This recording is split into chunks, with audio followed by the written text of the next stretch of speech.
Saturday, 13th of May, 1944. Dearest Kitty, it was Daddy's birthday yesterday. Mummy and Daddy have been married 19 years. The charwoman wasn't below, and the sun shone as it has never shone before in 1944. Our horse chestnut is in full bloom, thickly covered with leaves and much more beautiful than last year. Daddy received a biography of the life of Leannis from Kufis, a book on nature from Crawler, Amsterdam by the water from Dussel, a gigantic box from Van Dan, beautifully done up and almost professionally decorated, containing 3 eggs, a bottle of beer, a bottle of yogurt, and a green tie. It made our pot of syrup seem rather small. My roses smelled lovely compared with Miep's and Eli's carnations, which had no smell, but were very pretty too. He was certainly spoiled. 50 fancy pastries have arrived, heavenly. Daddy himself treated us to spiced gingerbread, beer for the gentlemen, and yogurt for the ladies. Enjoyment all around. Yours, Anne. Tuesday, 16th of May, 1944. Dearest Kitty, just for a change, as we haven't talked about them for so long, I want to tell you a little discussion that went on between Mr. and Mrs. Van Dan yesterday.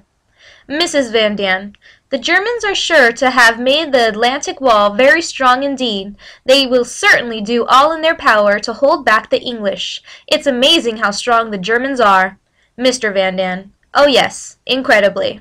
Mrs. Van Dan, yes. Mr. Van Dan, the Germans are so strong they're sure to win the war in the end, in spite of everything. Mrs. Van Dan, it's quite possible. I'm not convinced of the opposite yet. Mr. Van Dan, it won't bother to reply any more. Mrs. Van Dan, still, you always do answer me. You can't resist capping me every time. Mr. Van Dan, of course not, but my replies are the bare minimum. Mrs. Van Dan, but still, you do reply, and you always have to be in the right. Your prophecies don't always come true by a long shot. Mr. Van Dan, they have up till now.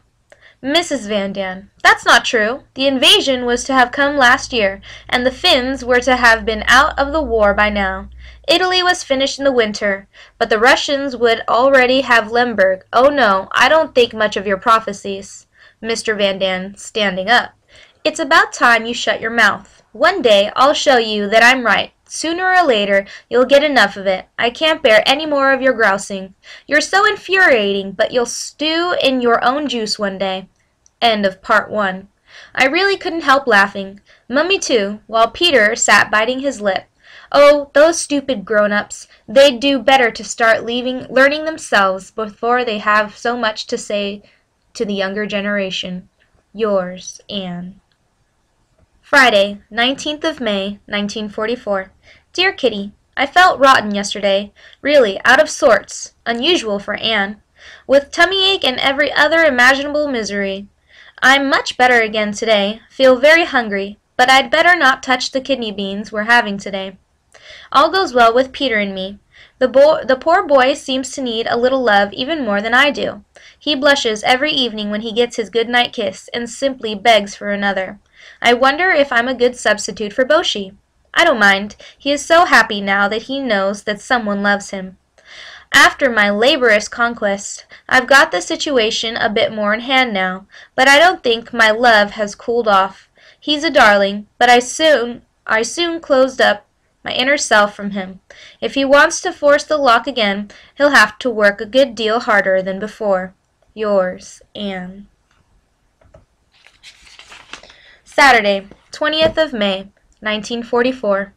Dear Kitty, last evening I came downstairs from the attic. As I entered the room, saw at once the lovely vase of carnations lying on the floor, Mummy down on hands and knees mopping up, and Margot fishing up some papers from the floor. What's happened here? I asked, full of misgivings, and not even waiting for their answer. Tried to sum up the damage from a distance. My whole portfolio of family trees, writing books, textbooks, everything was soaked. I nearly wept and was so worked up that I can hardly remember what I said, but Margot said that I let fly something about incalculable loss, frightful, terrible, can never be repaired, and still more. Daddy burst out laughing. Mummy and Margot joined in, but I could have cried over all the toil that was wasted, and the diagrams I'd so carefully worked out. On closer inspection, the incalculable loss didn't turn out to be as bad as I'd thought. I carefully sorted out all the papers that were stuck together and separated them in the attic. After I hung them all up on the clotheslines to dry. It was a funny sight, and I couldn't help laughing myself. Maria de Medici beside Charles V, William of Orange and Marie Antoinette. It's a racial outrage, was Mr. Van Dan's joke on the subject. After I'd entrusted my papers into Peter's care, I went downstairs again. "Which books are spoiled?" I asked Margot, who was checking up on them. "Algebra," she said. I hurried to her side, but unfortunately not even the algebra book was spoiled. I wish it had fallen right in the vase. I've never loathed any other book so much as that one. There are the names of at least 20 girls in the front, all previous owners. It is old, yellow, full of scribbles and improvements. If I'm ever in a really very wicked mood, I'll tear the blasted thing to pieces. Yours, Anne. Monday, 22nd of May, 1944. Dear Kitty, on May 20th, Daddy lost 5 bottles of yogurt on a bet with Mrs. Van Dan. The invasion still hasn't come yet. It's no exaggeration to say that all Amsterdam, all Holland, yes, the whole west coast of Europe, right down to Spain, talks about the invasion day and night, debates about it, and makes bets on it, and hopes. The suspense is rising to a climax. By no means everyone we had regarded as good Dutch have stuck to their faith in the English. By no means everyone thinks the English bluff a masterly piece of strategy. Oh no, the people want to see deeds at last, great heroic deeds. Nobody sees beyond his own nose. No one thinks that the English are fighting for their own land and their own people. Everyone thinks that it's their duty to save Holland as quickly and as well as they can. What obligations have the English towards us? How have the Dutch earned the generous help that they seem so explicitly to expect? Oh no, the Dutch will have made a big mistake. The English, in spite of all their bluff, are certainly no more to blame than all the other countries, great and small, which are not under occupation. The English really won't offer us their apologies, for even if we do reproach them for being asleep during the years when Germany was rearming, we cannot deny that all the other countries, especially those bordering Germany, also slept. We shan't get anywhere by following an ostrich policy. England and the whole world have seen that only too well now, and that is why, one by one, England, no less than the rest, will have to make heavy sacrifices. No country is going to sacrifice its men for nothing, and certainly not in the interest of another. England is not going to do that either. The invasion, with liberation and freedom, will come sometime, but England and America will appoint the day, not all the occupied countries put together. To our great horror and regret, we hear that the attitude of a great many people towards us Jews has changed. We hear that there is anti-Semitism now in circles that never thought of it before. This news has affected us all very, very deeply. The cause of this hatred of the Jews is understandable, even human sometimes, but not good. The Christians blame the Jews for giving secrets away to the Germans, for betraying their helpers, and for the fact that through the Jews a great many Christians have gone the way of so many others before them, and suffered a terrible punishment and a dreadful fate. This is all true, but one must always look at these things from both sides. Would Christians behave differently in our place? The Germans have a means of making people talk. Can a person entirely at their mercy, whether Jew or Christian, always remain silent? Everyone knows that it is practically impossible. Why, then, should people demand the impossible of the Jews? It's being murmured in underground circles that the German Jews who emigrated to Holland and who are now in Poland may not be allowed to return here. They once had the right of asylum in Holland, but when Hitler has gone, they will have to go back to Germany again. When one hears this, one naturally wonders why we are carrying on with this long and difficult war. We always hear that we're all fighting together for freedom, truth, and right. Is discord going to show itself while we are still fighting? Is the Jew once again worth less than another? Oh, it is sad, very sad, that once more, from the umpteenth time, the old truth is confirmed. What one Christian does is his own responsibility. What one Jew does is thrown back at all Jews.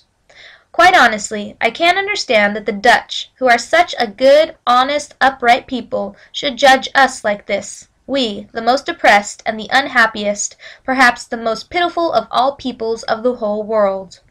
I hope one thing only, and that is that this hatred of the Jews will be a passing thing, that the Dutch will show what they are after all, and that we will never totter and lose their sense of right, for anti-Semitism is unjust. And if this terrible threat should actually come true, then the pitiful little collection of Jews that remain will have to leave Holland. We too shall have to move on again with our little bundles and leave this beautiful country which offered us such a warm welcome and which now turns its back on us. I love Holland. I, who have no native country, had hoped that it might become my fatherland, and I still hope it will. Yours, Anne. Thursday, 25th of May, 1944. Dear Kitty, there's something fresh every day. This morning our vegetable man was picked up for having 2 Jews in his house. It's a great blow to us. Not only that those poor Jews are balancing on the edge of an abyss, but it's terrible for the man himself. The world has turned topsy-turvy. Respectable people are being sent off to concentration camps, prisons, and lonely cells, and the dregs that remain govern young and old, rich and poor. One person walks into the trap through the black market, a second through helping the Jews, or other people who've had to go underground. Anyone who isn't a member of the NSB doesn't know what may happen to him from one day to another.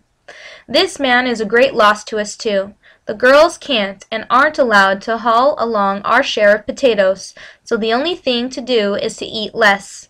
I will tell you how we shall do that. It's certainly not going to make things any pleasanter.